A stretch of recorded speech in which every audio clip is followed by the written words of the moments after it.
May nagtatanong paano ba daw ang proper alignment sa mga e-bike natin, lalo na sa mga bagong assemble natin, no? So sa previous video natin, no, may na vlog din tayo doon na ang pag-align sa e-bike, pero hindi pa kumpleto, hindi pa detalyado talaga ang pag-explain natin doon kasi medyo baguhan pa tayo, kakumpisa pa tayo sa pag-vlog, no? So ito ngayon, ini-review ko lang guys kung paano ang tamang pag-align sa mga e-bike natin na magaan po siya dalhin. Okay?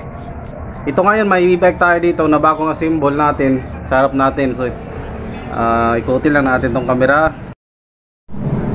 Okay?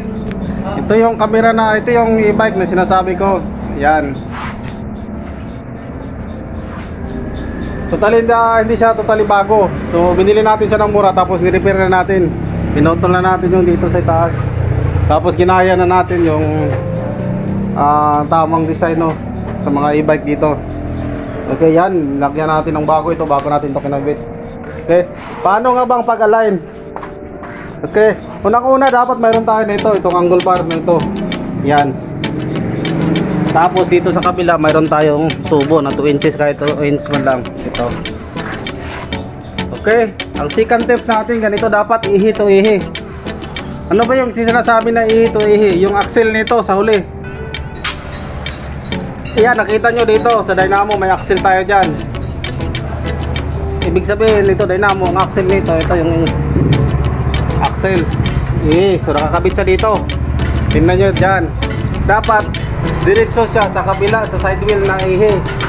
Dapat straight siya dito. Ito. Mula dito. Yan. Papasok siya dito. Dapat diretso siya dito. Ibig sabihin straight yung side wheel na axle at saka yung sa dynamo natin axle dapat straight. Yun lang sinatawag dito. Sinasabi sa amin na ihi to ihi, dapat ganyan para magiging maganda ang pag round or ang pag-ikot sa gulong natin pag ganyan ang gawin natin. Ano bang resulta pag hindi siya ihi to ihi? Halimbawa ganyan. Okay? Ito sa dynamo. Tapos yung sa side wheel natin, pinasok natin ang axle dito sa unahan. So ibig sabihin may gap siya na kahit 3 inches man lang. 3 inches papasok ang diferensya dito sa huli. So hindi siya maganda. Pag iikutin natin yung e-bike natin dito, hindi siya iikot na pabaliktad. Kasi bakit? Hindi siya kaya naka-straight dito. Kailangan straight siya ang ihi natin dito, axle natin sa dynamo, at saka yung sa side wheel dapat diretso. Ibig sabihin nakaganyan. Halimbawa nakaganyan. Yung axle na ito dapat straight siya sa axle natin sa side wheel. Okay, yan ang side wheel natin. Yung axle na yan straight siya dito sa axle sa dynamo natin. Okay, yan. Yan ang ihi to ihi. Dapat ganyan para pag ikot natin sa bike natin, maganda po siya i-round. Ibig sabihin pag iikot tayo papuntang kanan, ang gulong natin iikot din yan atras, kaya malambot siya ikutin. Kasi mangyari niyan pag dyan dito, no, tapos yung sa side wheel natin dito siya sa loob, kahit 3 inches ang diferensya dyan, medyo hindi siya maganda. Pag ikutin natin pa kanan, sa sad-sad to yung gulong na yan, yung sa side wheel natin. Ibig sabihin masisira kadalasan ang bearing natin dyan sa side wheel. So kailangan yung pangalawa natin ihi to ihi, yung axle to axle. Okay, tapos dito yan ang angle bar natin, dapat nakadikit siya dito, nakadikit din dito. Yung sa unahan ganun din, dapat nakadikit siya dito, saka nakadikit din dito. Tapos yung sa side wheel natin ganun din dapat, oh. Yan. Okay, dikit siya dito, saka dikit din dyan. Tapos sukatin natin ang distansya dito sa atras. Ibig sabihin ang distansya dito saka yung sa axle, halimbawa 48, saka dito yung sa unahan. Kaya ito ginawa nating pang-align, ito yung tamang alignment. So paano ba ito? Pakita natin, ha. Ito may tape measure tayo. Sukatin natin kung ilang inches nung dito, no, yung sa huli. Tamang pag-align guys sa mga e-bike natin para magaan siya dalhin. Okay. Tingnan natin dito ilan. 46 inches. So ito yung sa huli. Yan, dito tayo nagsukat ngayon.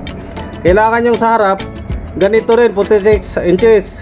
So pag may gap siya kahit 1 inches man lang, hindi na maganda, malayo na, madali mapudpud ang gulong natin. So tingnan natin sa harap ngayon.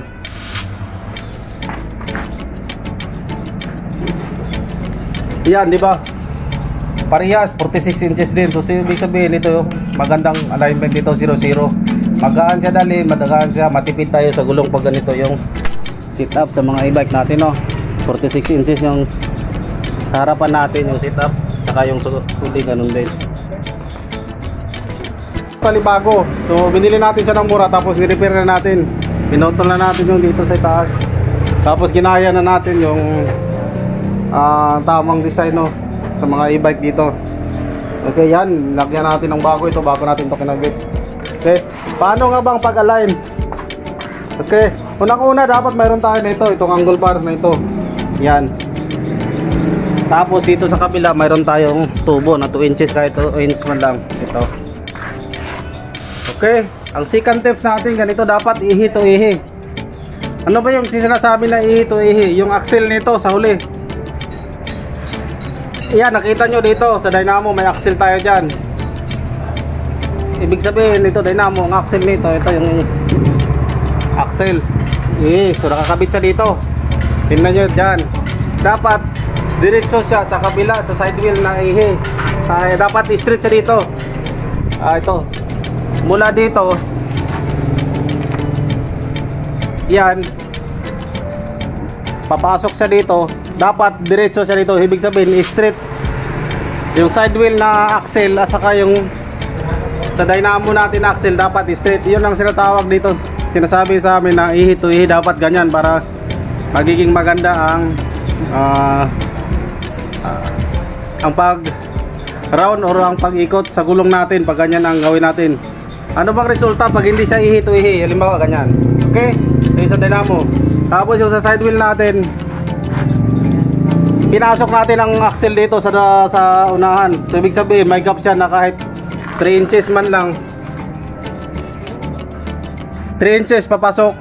Ang diferensya dito sa huli. So hindi siya maganda. Pag iikutin natin yung e-bike natin dito, hindi siya iikot na pabaliktad. Kasi bakit? Hindi siya kaya naka-straight dito. Kailangan straight siya. Ang ihi natin dito, axle natin sa dynamo, saka yung sa side wheel dapat diretso. Ibig sabihin nakaganyan. Yung bawa nakaganyan. Yung axle na ito dapat straight siya sa axle natin sa side wheel. Okay, yan ang side wheel natin. Yung axle na yan straight siya dito sa axle sa dynamo natin. Okay, yan. Yan ang ihi to ihi. Dapat ganyan para pag ikot natin sa bike natin, maganda po sa i-round. Ibig sabihin pag iikot tayo papuntang kanan, ang gulong natin iikot din yan, atras, kaya malambot sa ikutin. Kasi mangyari niyan pag dyan, dito, no. Tapos yung sa side wheel natin, dito siya sa loob, kahit 3 inches ang diferensya dyan, medyo hindi siya maganda. Pag ikutin natin pa kanan, sa sad-sad to, yung gulong na yan, yung sa side wheel natin, ibig sabihin masisira kadalasan ang bearing natin dyan sa side wheel. So kailangan yung pangalawa natin na ihi to ihi, yung axle to axle. Okay, tapos dito yan ang angle bar natin dapat nakadikit sa dito, nakadikit din dito. Yung sa unahan ganun din, dapat nakadikit siya dito, saka nakadikit din dito. Tapos yung side wheel natin ganun din dapat, oh. Yan. Okay, dikit siya dito, saka dikit din dyan. Tapos sukatin natin ang distansya dito sa atras. Ibig sabihin ang distansya dito saka yung sa axle, halimbawa 48, saka dito yung sa unahan. Kaya ito ginawa natin pang-align, ito yung tamang alignment. So paano ba ito? Pakita natin, ha. Ito may tape measure tayo. Sukatin natin kung ilang inches yung dito, no, yung sa huli. Tamang pag-align guys sa mga e-bike natin para magaan siya dalhin. Okay.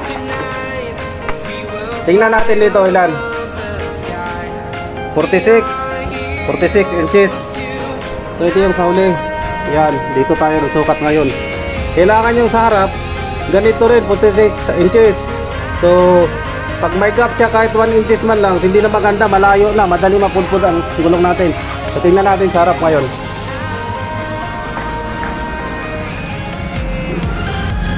Yan, di ba? Parehas 46 inches din. So ibig sabihin ito, magandang alignment dito, 0-0. Magaan siya dali, madagaan siya, matipid tayo sa gulong pag ganito yung sit up sa mga e-bike natin, no? 46 inches yung sa harapan natin yung sit up, saka yung suti ganun din.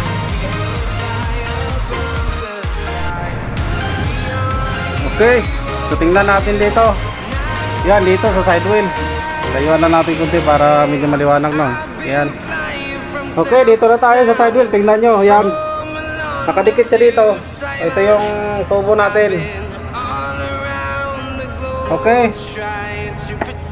Tingnan natin ilang meters dito, ilang inches, 46 inches. Okay, masdan nyo to ha, 46 inches. Dapat ang sa dulong dito, yung sa harapan, magiging ganito rin, 46 inches. Hindi siya pwede magiging 47 dito, hindi kaya 45. Okay, sukatin na natin ito. Ito yung tamang alignment guys, na napakagaan, napakatipid to sa gulong pag ganito ang setup ang magawa natin. Tapos ito yung axle to axle, yung ihi dito, yung axle dito sa side wheel, dapat straight siya pa diretso doon sa dynamo. Okay, 46. So sukatin din natin dito sa harap. Okay, ito yung harapan natin, ito yung angle bar. Check din natin dito kung ilang inches dito sa side wheel. Ito yung side wheel natin. Yan. Okay, tingnan nyo, ito straight din ang tape measure natin yan, nakadikit din doon sa may angle bar. So ito na. Yan. Ilang inches? 0 guys, 46 inches din. So dapat ganito, 46 inches. So dapat 0-0 din sinasabi natin na 0-0. Magandang alignment to. Saka napakagaan to dahil pag ganyan na sit up natin sa mga e-bike natin. Okay, ito yung bago natin na sinisit up ngayon. Yan, malapit na matapos. Okay, baka sunod natin gawin ito. Tiltilin muna natin to para matanggal to yung luma na pintura. Kasi ito halos binili lang natin to ng luma yung kaha, tapos binago na natin dito, nire-repair na natin o ginaya na natin yung mga bagong modelo ngayon, bagong design sa mga e-bike.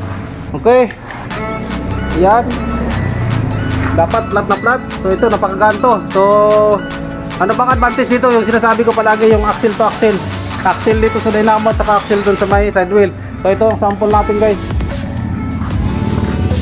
Itong mangyayari niyan pag axle to axle, tingnan nyo itong gulong.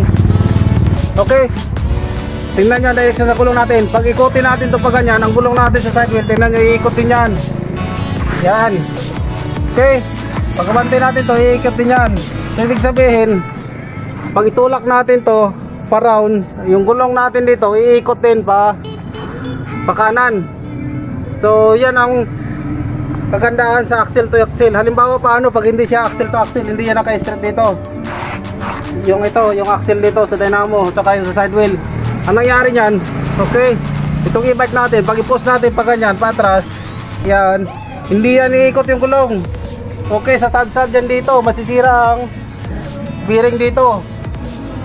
Saka napakabigas siya ikutin. Kasi tingnan nyo naman, pag hindi umiikot, sumasabay yung gulong dyan, talagang mabigat iikutin ng gulong ng e-bike natin. Hindi sa tamang alignment. Pag naka-axle to axle, yan ang mangyayari. Pag tulak mo dito, yan, tingnan nyo, yan, iikot din pa kanan ang gulong natin. So yan ang advantage sa axle to axle na setup. Okay, tapos kailangan 0-0 siya. Kung anong sukat dito yung sa huli, ganun din sa harap. Ito, napakagandang setup natin guys ngayon. So ganyan dapat pag-align guys, 0-0. Kung anong sukat dito sa harap, ganun din ang sa back natin. Dapat ganun din ang inches na masukat natin. Hindi siya pwede na may gap kahit 2 inches or 1 inches. Na yan po ang, pag hindi po sa 0-0, yan po ang kadalasan na nagkakaproblema tayo sa gulong. Ang gulong natin baka isang buwan lang, hindi pa abutin na isang buwan, pudpud na or palit na tayo. Kasi yung e-bike natin hindi maganda ang pagkaka-align. Okay, yan. Tapos yung pag-label natin sa side, kailangan magandang pagka-flat para magaan po siya, magaan dalhin, tipid sa gulong, tipid din sa battery. Siyempre pag magaan ang e-bike natin, tipid din sa battery yan. Yan. Pinalitan na rin natin to. Yan, lahat na nagawa natin, pinapalitan natin kagad to sa motor na ito. Yan, para matibay. Okay, siguro yung sa nagtatanong ngayon, sa previous video natin, hindi kasi natin na ang details lahat, video kulang-kulang, marami pong kulang, tapos medyo madilim. So ngayon ito medyo maliwanag na guys kung paano yung tamang alignment sa mga e-bike natin pag set up. Okay.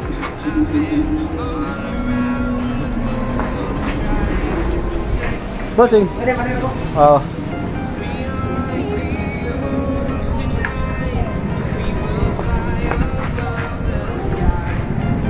So yan na guys, oh, ito lahat natin na e-bike ganyan na naka-set up niyan.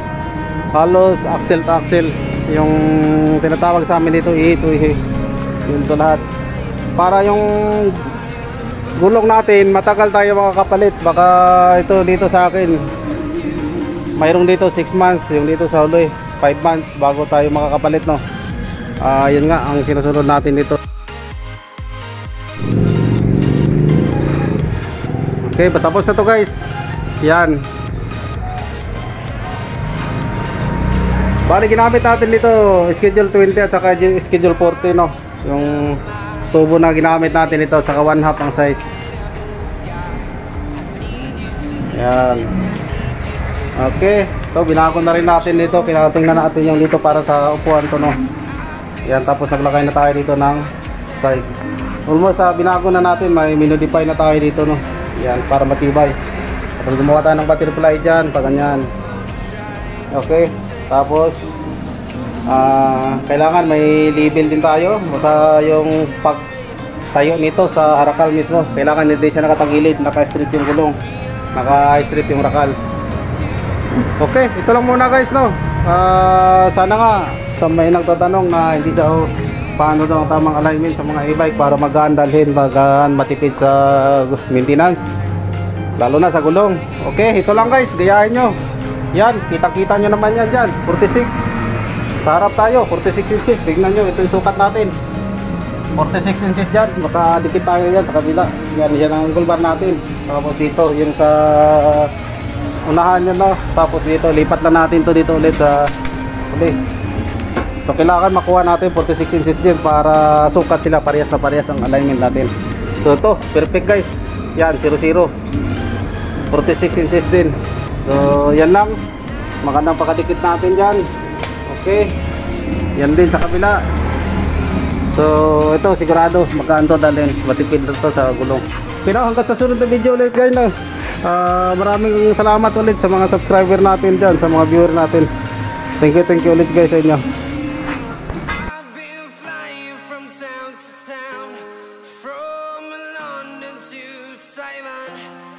I've been all around the globe trying to protect your soul.